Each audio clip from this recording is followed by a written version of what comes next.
Good morning, everybody. Hope you're doing well. Right, today, Sunday. If you saw the previous video, then you'll know that all the undercoat is on. Just needs a little bit of light sanding back just to get all the imperfections out.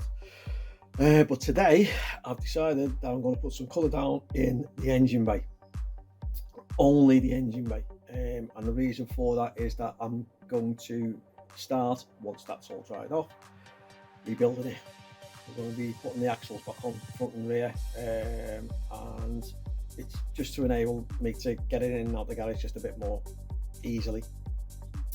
So I've started masking it up, and then we're going to sheet it up just to protect the vehicle from any overspray on the undercoat. So we're going to be cracking on with that, and we'll see where it goes, see where it takes us. But I'm hoping to get that done by end of play today. So we'll make a start.